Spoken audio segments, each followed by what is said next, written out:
First, I want to thank you, the scientific committee of Aspire, for inviting me to present you some data from our lab, and wish that hopefully very soon we will be able to meet in person after this pandemic. So the topic that I'm going to address in this presentation is the advanced cell therapy to improve endometrial niche pathology. First, I'd like to disclose my conflict of interest slide, in which many other things many other commitments that I have. I am the founder and head of the scientific advisory board of Agenomics, a company that is working from the bench to the bedside, and also in the Asherman syndrome, producing or trying to develop therapies for this orphan pathology. So you have to know this in advance. Now, what is known already regarding the uterus? Okay, what is known is that the uterus is a functional immortal organ. And the proof you have in this cover, in which pregnancies are possible up to 76 years so far. So the uterus can make their job if everything works properly with proper hormonal stimulation. And I think that this is a remarkable, mostly we compare with the ovary that is quite mortal, and in fact it dies very soon in life. After 40 starts the agony, and in 50 everything is done. So why is that the uterus is immortal? Well, you are aware of the situation. You know that the main reason why menstruation occurs is in order to prepare the window of implantation every month for the patient to be able to harvest. And we do that because there is a hormonal control, and if implantation does not happen, then the whole system will reset again and we will start again. So this remarkable regenerative capacity occurs because there is a functional and importantly a basal layer of the endometrium in which special cells are present that will allow to make that this cycle will start all over again during the reproductive life, or if we want to, after reproductive life, we can make that this happens. Now, we know, and nowadays the technology is absolutely outstanding. We have tried to understand now the endometrium as we have never seen before. And we are aware that we have the different cell types now analyzed at the single cell. This technology make it possible that we do not do anymore only studies with the bulk tissue, with the whole endometrium, but rather at the single cell by separating those cells, and we can do single cell RNA sequencing with each of them. In this paper we recently published, we analyzed 71,000 cells from 29 healthy ovum donors throughout their menstrual cycle, and we learned that 6 specific cell types, major 6 specific cell types, that they can be differentiated for their transcriptomic profile.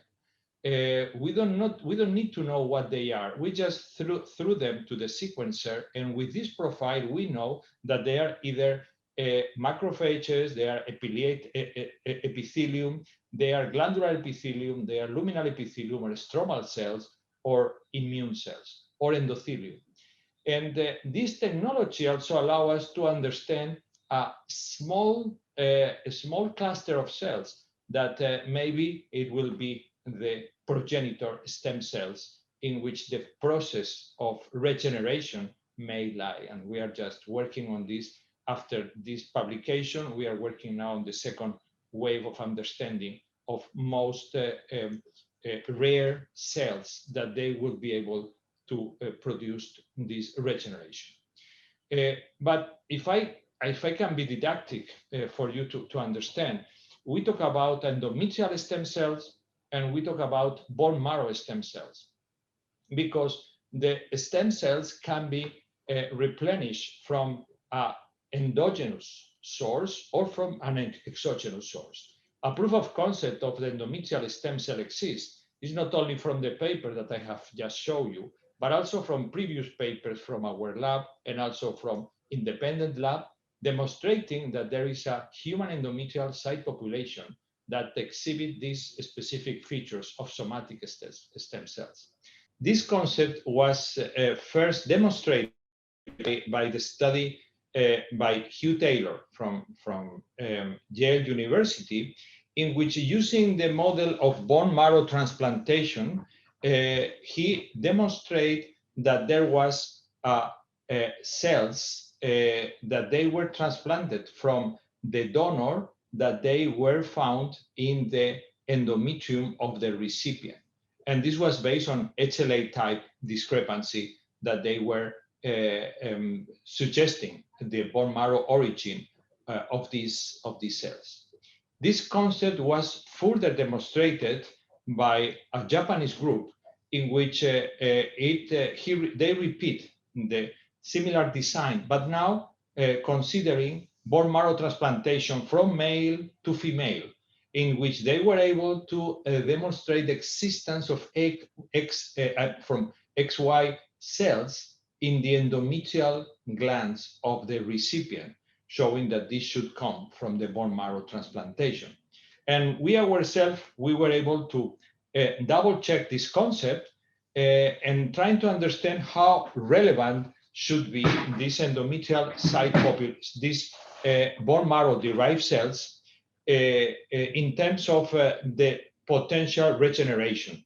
And we still found those cells coming from the bone marrow, but they were not as a big part of endometrial producing cells. So somehow they were there, but they were not just like engraft properly and produced many cells, but this was the other source. So we have here two origins of endometrial stem cells: endogenous from the very niche of the endometrium, but from the bone marrow, exogenous source.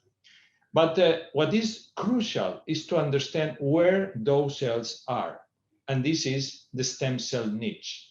The stem cell niche is a specific microenvironment where adult stem cells, they live, because they have to be regulated, and in order to do the divisions and the cell fate decisions. This is the typical asymmetric division, in which these stem cells, they are able to keep producing differentiated cells for the progeny while they maintain the indifferentiated stem cell population.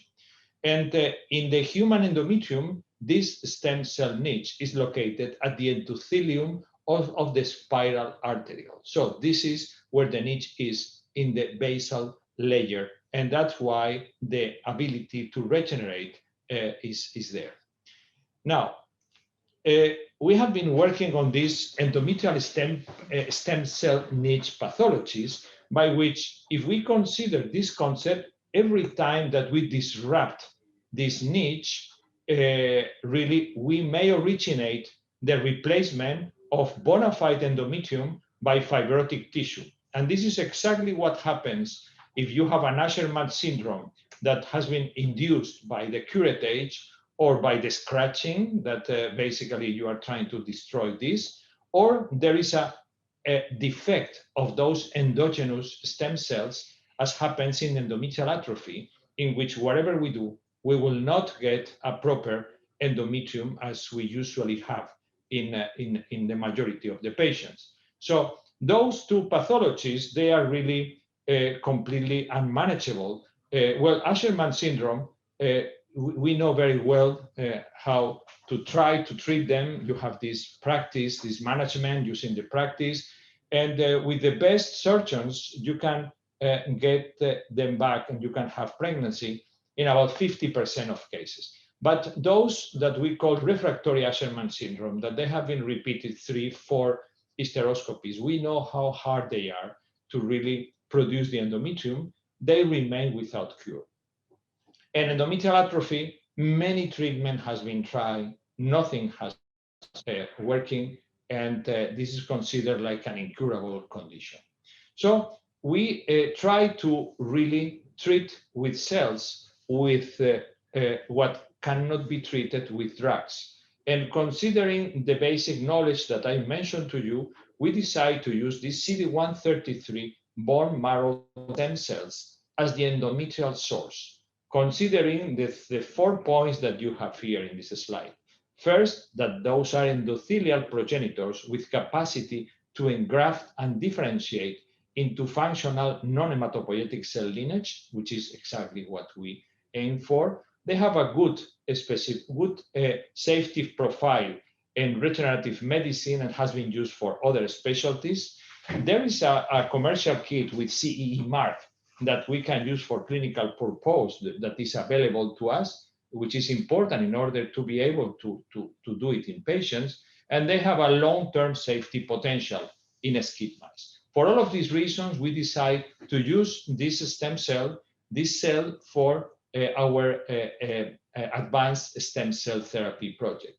So the idea was to use autologous CD133 bone marrow derived stem cells produced from the same patient, and then take them from blood, isolate them, and infuse them in the spiral arterioles of the patient, which is where the niche is. So the first that we did is go to phase 1, in which we try to understand safe and efficiency of this therapeutic approach for refractory Asherman syndrome and endometrial atrophy.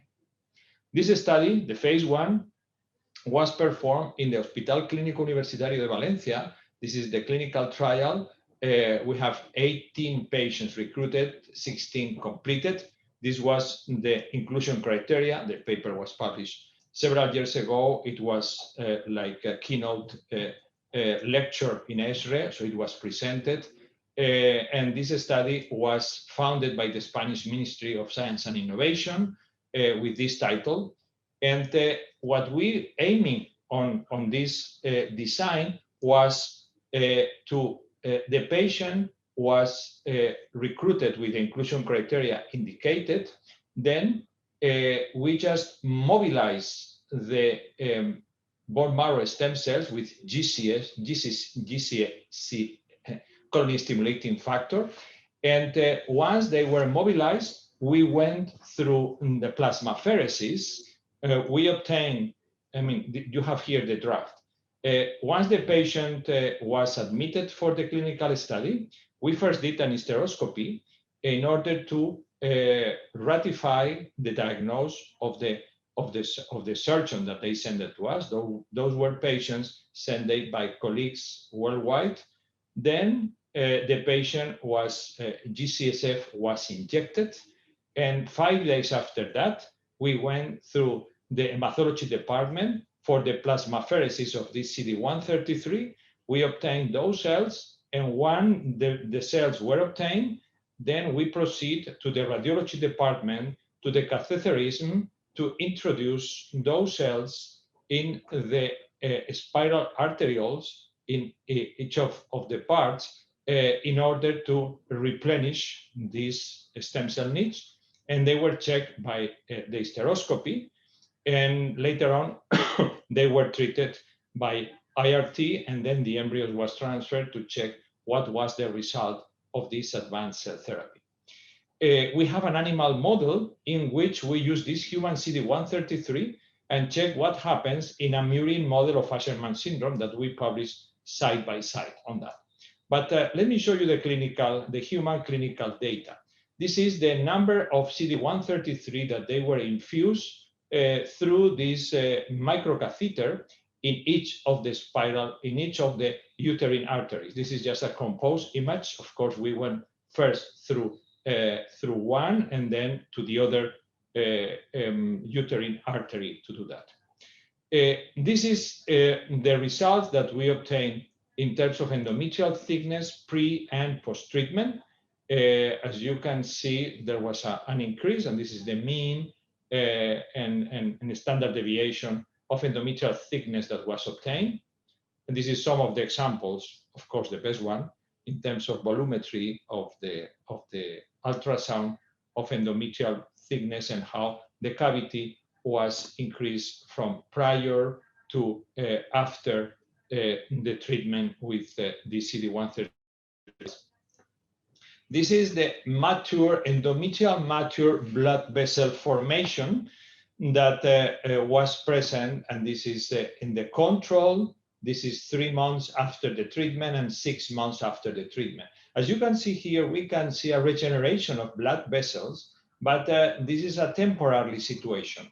The engraftment was not permanent, and we were able to see that later on it decreases. And somehow we saw the similar results with the clinical outcome.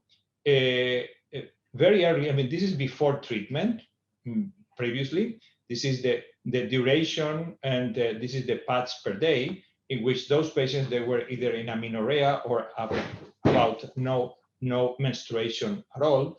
After the treatment, 1 month after the treatment, the majority of the patients recover the menstruation, and the amount of blood was higher. But as time goes by, this situation diminished, and so somehow we were able to see that clinically changes, but then the effect was not permanent, but rather was temporary. This is just some examples of hysteroscopy prior to the stem cell treatment and after the stem cell treatment. And the clinical did not report serious side effects at all. Patients were excluded because they have either poor CD133 mobilization or no peripheral venous access. And the reproductive outcome that we obtained was 3 spontaneous pregnancies, 2 months, 4 months, and 20 months after cell therapy, and 14 embryo transfers, resulting in 7 pregnancies, 50% of pregnancy rate. The pregnancy outcome, we have these 5 live births, but also 2 biochemical pregnancies, 2 clinical miscarriage, and 1 ectopic pregnancy. And there were some cases that they were not be able to have embryo transfer because basically the embryos were analyzed and they were chromosomically normal. And there was 1 specific patient that no improvement at all of endometrial lining was recorded. So therefore, what we learned from this initial phase 1 is that the primary objective, that was the reconstruction of the endometrium, occurred in 15 out of 16 patients. And this was assessed by the restoration of menses, endometrial thickness, histology, mature blood vessel formation, and hysteroscopy. But engraftment was not permanent. So the secondary objective, which was functionality of the newly formed endometrium, we can see that there was spontaneous pregnancies and through IRT achieving 5 babies born. However, conception success remains to be improved. There is a room for improvement in those cases. The animal model that we use simultaneously with the human CD133 demonstrated that the injection of human SPOs labeled with CD133, in this case, we have iron particles just tracking these cells. In this case, we confirm that they engraft around the endometrial vessels, but at low rates, inducing proliferation of surrounding cells, maybe through paracrine effectors. And you can see this in the publications that we did on that.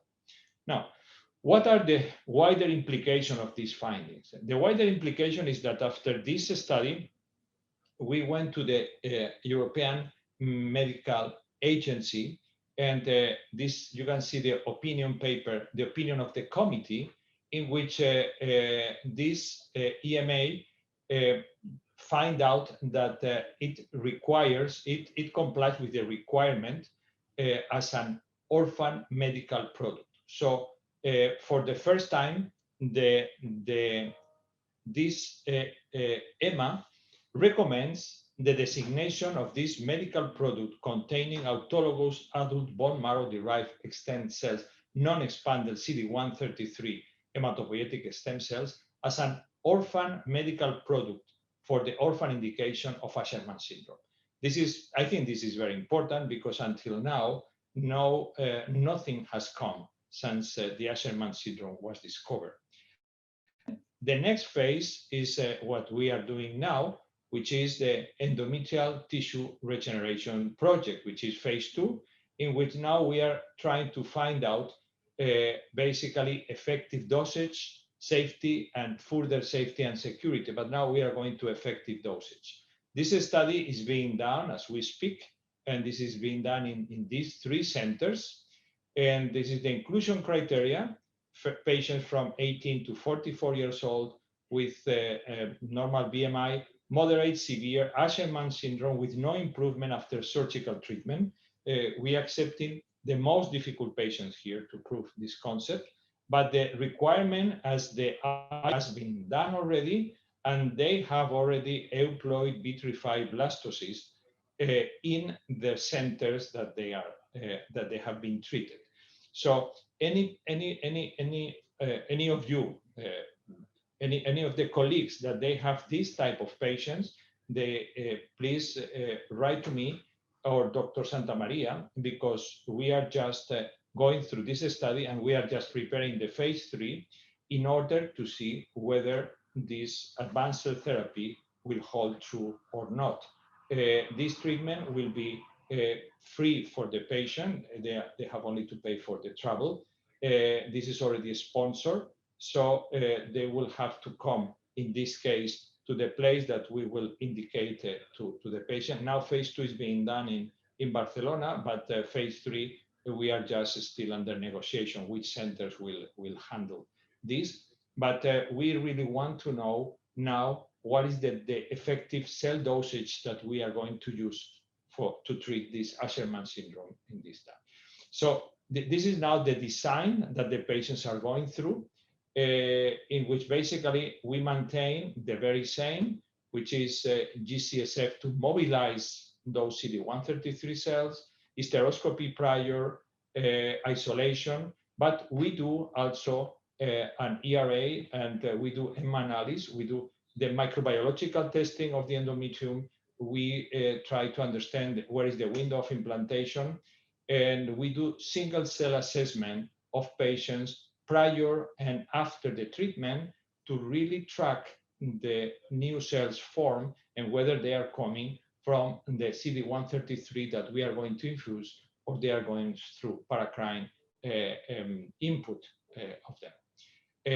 Primary endpoint is the assessment of adverse effects, safety and tolerability, and then as a secondary outcome, we want to know the most effective dosage and then effectiveness in terms of live birth rate. So, and with that, I just want to thank you for your attention and acknowledge that this work is done because Dr. Xavier Santamaria, that is here in the European Medical Agency, when we have the approval of this orphan drug treatment, is directing this team together with our collaborators from the phase 1 clinical trial and now with the phase 2 clinical trial. And thank you to you that you send your patients to try to see whether this concept and this new advanced cell treatment could help them to really improve this pathological condition. Thank you very much for your attention.